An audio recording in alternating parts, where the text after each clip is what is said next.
Assalamualaikum warahmatullahi wabarakatuh. Waalaikumsalam warahmatullahi wabarakatuh. Kurang semangat, kurang keras. Yuk, Assalamualaikum warahmatullahi wabarakatuh. Waalaikumsalam warahmatullahi wabarakatuh. Apa kabar semuanya? Alhamdulillah, luar biasa. Allahu Akbar. Yes, ulangi lagi. Apa kabar semuanya? Alhamdulillah, luar biasa. Allahu Akbar. Yes. Ya, masih semangat ya karena masih pagi. Nah, tema kita hari ini yaitu tentang tema 1, selamatkan makhluk hidup. Subtema 1, tumbuhan sahabatku dan pembelajaran 1. Nah, sebelum kita mulai pembelajarannya, ada baiknya kita berdoa dulu. Ya, sok siapa yang memimpin doanya? Boleh? Ya, mulai doanya. Berdoa dimulai.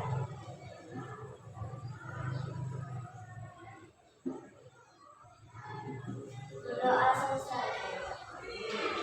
Nah, kita masuk ke materi selanjutnya. Ya. Coba sebelum ke materi, coba ibu mau tanya dulu. Coba kalian perhatikan berbagai tumbuhan yang ada di sekitar kita. Apa sih manfaat tumbuhan bagi kehidupan? Siapa yang tahu manfaatnya apa? Nah, ayo. Sebelum kita menjawab, coba perhatikan gambar ini. Di sini ada apa? Hewan, terus ada manusia, dan ada tumbuhan. Jadi manfaat tumbuhan bagi kehidupan yaitu manusia dan hewan memanfaatkan tumbuhan sebagai bahan pangan. Nah, jadi manusia memanfaatkan tumbuhan itu sebagai bahan pangan. Nah, jadi semua makhluk hidup itu bergantung pada tumbuhan. Nah, ada manfaat lain, yaitu manfaat lain tumbuhan bagi kehidupan manusia. Ya. Coba yang pertama apa? Sumber energi bagi manusia. Ya, sumber energi bagi manusia. Kenapa bisa dikatakan sebagai sumber energi bagi manusia? Karena 80% manusia bergantung pada tumbuhan. Salah satu contohnya yaitu tumbuhan apa? Padi. Karena padi yaitu makanan pokok yang setiap hari kita makan. Terus apa lagi? Kalau kita biasanya makan ada apa lagi? Ada sayuran. Berasal dari mana? Dari tumbuhan. Terus biasanya kita juga makan buah-buahan, ya. Itu berasal juga dari tumbuhan. Nah, yang kedua apa? Sumber vitamin untuk menjaga kesehatan tubuh. Ya, ada berbagai tanaman atau tumbuhan yang bisa dijadikan obat untuk kesehatan tubuh. Apa aja contohnya? Ya, bentar apa lagi, Pak? Kunyit buat apa? Lambung. Buat lambung, ya, buat obat. Bisa juga dibuat bisa dibuat jamu juga, ya. Terus apa lagi contoh lainnya? Jahe buat apa? Menghangatkan. Apa lagi? Ya, temulawak buat apa? Penambah nafsu makan. Terus coba yang ketiga, siapa yang mau bacakan? Yang ketiga manfaatnya apa? Sumber energi untuk bernafas. Kita bernafas dengan apa? Oksigen berasal dari mana biasanya? Dari tumbuhan. Nah, tumbuhan menghirup karbon dioksida dari udara untuk diolah, dan dari tumbuhan juga kita mendapat oksigen untuk bernafas. Yang keempat, itu sebagai apa? Pengikat? Sebagai pengikat tanah. Ada yang ngerti nggak? Kenapa dikatakan sebagai pengikat air tanah? Karena tumbuhan biasanya akan menyerap apa? Menyerap air dari tanah untuk memenuhi kebutuhannya, lalu simpan. Nah, kalau misalnya pada musim kemarau, air itu akan dikeluarkan untuk melembabkan di sekitar tanaman, atau biasanya bisa digunakan untuk kehidupan manusia atau kehidupan tanaman makhluk lainnya. Nah, yang terakhir sebagai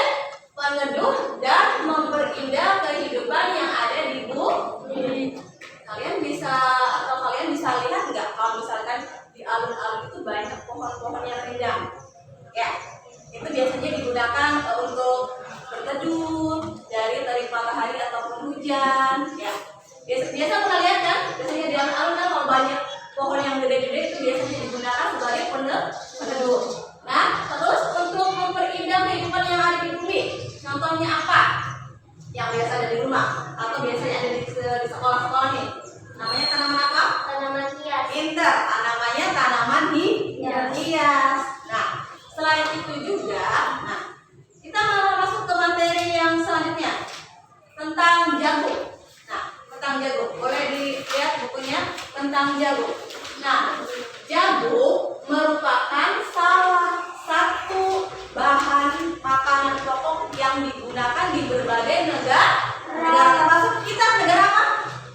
Negara Indonesia. Termasuk kita negara Indonesia banyak menggunakan jagung sebagai bahan makan pokok, terutama di penduduk Madura. Di penduduk Madura itu biasanya menggunakan jagung sebagai bahan makanan pokok penduduknya karena merupakan salah satu karbohidrat yang sangat dibutuhkan oleh tubuh.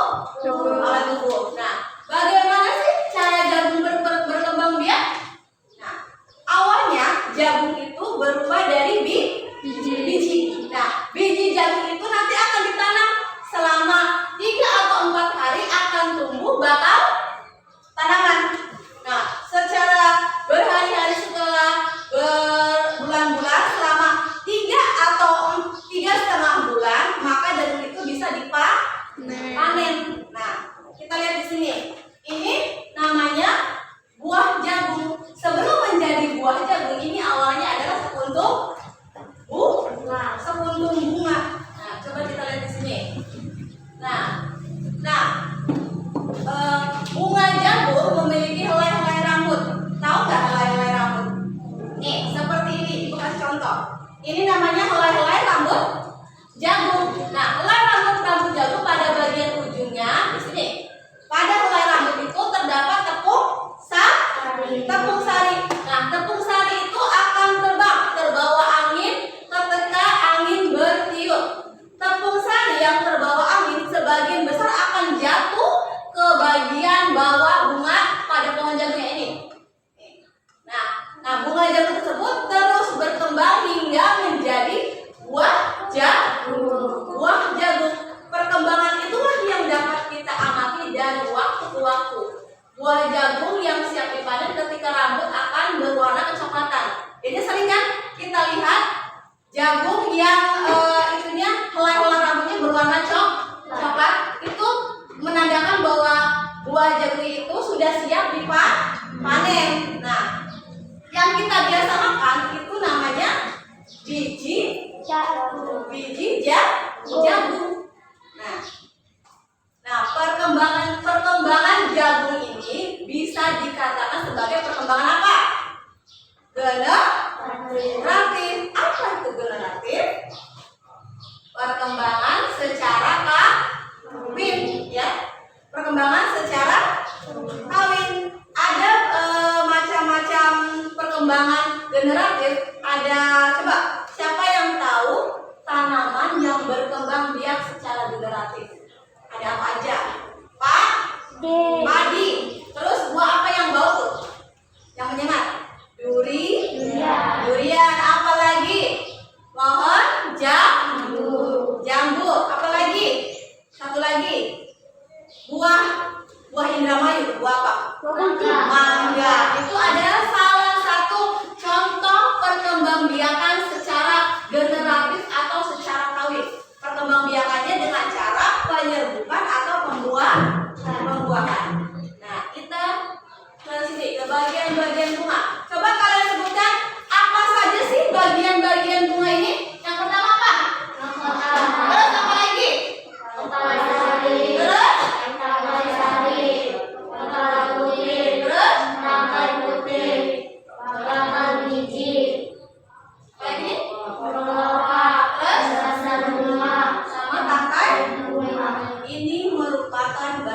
Bagian bunga. Jadi kalian sudah tahu di bagian bunga-bunga itu ada bagian-bagiannya. Nah, bunga yang indah itu tidak hanya tumbuh di negara kita saja, tetapi ada juga di negara tetangga seperti ada di Malaysia ataupun di Singapura, Thailand, Laos. Nah, kenapa bisa dikatakan sampai sama? Karena keadaan geografis kita di Indonesia itu tidak jauh berbeda dengan negara yang ada di negara tetangga. Contohnya seperti ini. Ini siapa yang tahu ini namanya bunga apa? Bunga apa? Ayo. Bunga yang kita pakai setiap hari ini. Apa namanya? Bunga sepatu. Bunga sepatu. Bunga sepatu tidak hanya tumbuh di negara kita, tetapi juga tumbuh di negara Malaysia. Kalau di negara kita biasanya bunga sepatu itu digunakan sebagai pewarna. Tetapi kalau di negara Malaysia biasanya bunga sepatu disebut dengan bunga raya atau bunga nasional. Nah, ada lagi nih. Bunga apa ini? Bunga Kamboja. Nah, kalau di negara kita biasanya bunga Kamboja itu digunakan untuk tarian tradisional. Biasanya digunakan di pulau apa? Bali. Nah, kalau di Laos biasanya tumbuhan bunga Kamboja itu digunakan untuk acara keagamaan ataupun penyambutan tamu-tamu. Nah, terus negara Indonesia, negara Malaysia, dan negara Singapura itu negara yang sangat ataupun negara yang berdampingan. Kenapa? Karena satu yaitu mempunyai sosial budaya yang hampir sama dengan negara kita, yaitu Indonesia.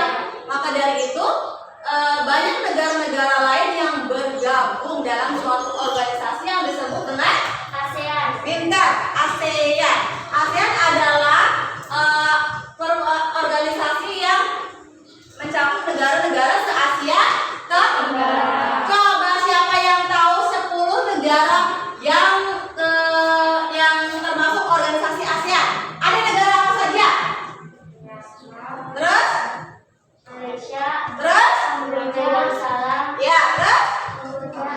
Apa lagi? Laos. Yang keras, terus? Apa lagi nih? Vietnam. Terus? Singapura. Filipina. Filipina. Terus? Vietnam. Satu lagi apa? Apa lagi? Myanmar. Iya, Myanmar. Coba kita perhatikan satu persatu dari negara ini sosial budayanya. Yang pertama ini negara apa? Indonesia. Negara Malaysia. Siapa yang mau membacakan sosial budaya dari negara Malaysia? Itu pertama apa? Patung Dewa Mulungga yang berukuran 42,7 meter. Patung ini terletak di Batu Kanves, gua yang merupakan salah satu kuil Hindu di luar India yang paling populer. Apa kalian pernah lihat patung ini? Belum. Biasanya lihatnya di TV. Coba kita yang kedua, ini negara apa? Negara apa ini? Indonesia. Negara kita ya, negara Indonesia. Nah, terdapat 6 jenis agama yang ada di Indonesia, yaitu Islam, Kristen, Katolik, Hindu, Buddha, dan Konghucu. Dan mayoritas penduduknya yaitu memeluk agama Islam. Terus memiliki semboyan tunggal ika yang berbeda-beda tetapi satu jua. Terus menjunjung tinggi sikap gotong royong dan toleransi antar agama, suku, ras, budaya, dan adat istiadat. Yang ketiga, ini negara apa? Negara Myanmar. Coba siapa yang membacakan sosial budaya dari negara Myanmar? Bacakan, ya. Apa? Myanmar disebut juga sebagai negara 1000 pagoda. Terus hal ini disebabkan karena sangat menemukan kuil-kuil suci Buddha. Mayoritas penduduk Myanmar adalah keturunan Tibet. Bahasa yang digunakan bahasa apa?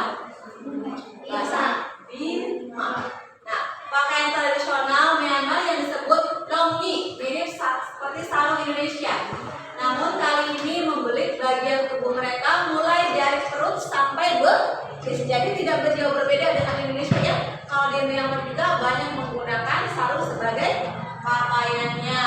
Terus yang keempat yaitu Kamboja. Nih, banyak candi di Kamboja yang terbuat dari batu. Dewa-dewa dari agama Hindu dan Buddha terukir pada tembok. Nah, coba kita selanjutnya. Negara apa ini? Negara apa? Singapura. Singapura memiliki lambang negara yaitu Merlion. Merlion adalah patung berkepala singa dan berbadan ikan. Menurut mitos, Singapura dahulunya adalah kampung ikan. Udah pernah lihat ya patung yang biasanya ada di Singapura? Ya, sama.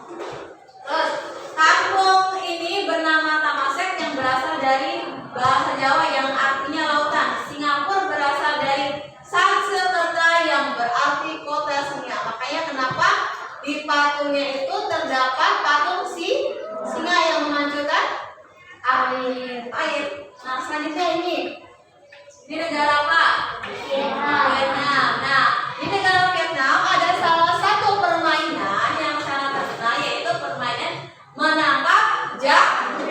Dengan mata apa? Dengan mata tertutup. Permainan ini adalah permainan tradisional anak Vietnam. Anak yang berada di lingkaran matanya ditutup air, salah satu teman dan lainnya akan menebaknya. Nah, selanjutnya ini negara apa? Laos. Nama Laos berhubungan dengan penemunya, yaitu siapa? Laos. Orang Laos terkenal kesabaran dan kesederhananya. Hal ini terkait dengan ajaran agama Buddha yang banyak dianut oleh masyarakatnya. Nah, ada juga nih olahraga tradisional di negara Laos, yaitu seperti olahraga voli. Namun menggunakan kaki untuk menangkap dan memukul bolanya. Kalau kita biasanya kan kalau olahraga voli pakainya tangan. Tapi kalau di negara Laos menggunakan kaki. Nah, bolanya terdapat dari mana? Anyaman bambu. Nah, selanjutnya nih, negara apa ini? Negara Brunei Darussalam. Nah, di Brunei Darussalam terdapat kampung air adalah termasuk desa terapung. Tahun 1400, kampung air ini sempat menjadi pusat pemerintahan. Saat ini banyak penduduknya yang memiliki perahu pribadi yang disimpan di bawah rumah. Jadi 80% kegiatan sehari-harinya itu aktivitasnya di air. Makanya setiap rumah itu pasti mempunyai perahu yang digunakan sebagai alat transportasinya. Nah, yang ke-9, negara apa? Negara Filipina. Budaya Filipina merupakan hasil perpaduan antara budaya barat dan budaya timur. Kehidupan budayanya dipengaruhi oleh budaya apa aja? Terus apa lagi? Cina. Terus? Nah, terus bahasa Filipina juga merupakan bahasa nasional dengan menggunakan bahasa Inggris sebagai bahasa pengantar. Yang terakhir, ini negara apa? Thailand adalah salah satunya negara ASEAN yang tidak pernah dijajah. Nah, itulah salah satu atau ke-10 negara-negara ASEAN yang sosial budayanya itu tidak jauh berbeda dengan negara kita Indonesia. Nah, dari situ apakah ada yang mau bertanya atau sudah jelas? Sudah jelas ya. Nah, untuk tugas di rumah nanti kalian buka halaman. Coba kalian buka halaman 4. Nah, nanti tugasnya yaitu tuliskan ide-ide pokok yang ada di bacaan, yaitu tentang bagaimana jagung berkembang biak ya. Nanti kalian buatlah ide pokok dalam setiap paragraf ya. Oke. Nah, sekian saja pembelajaran materi kita hari ini. Kurang lebihnya mohon maaf. Nanti kita lanjut depan.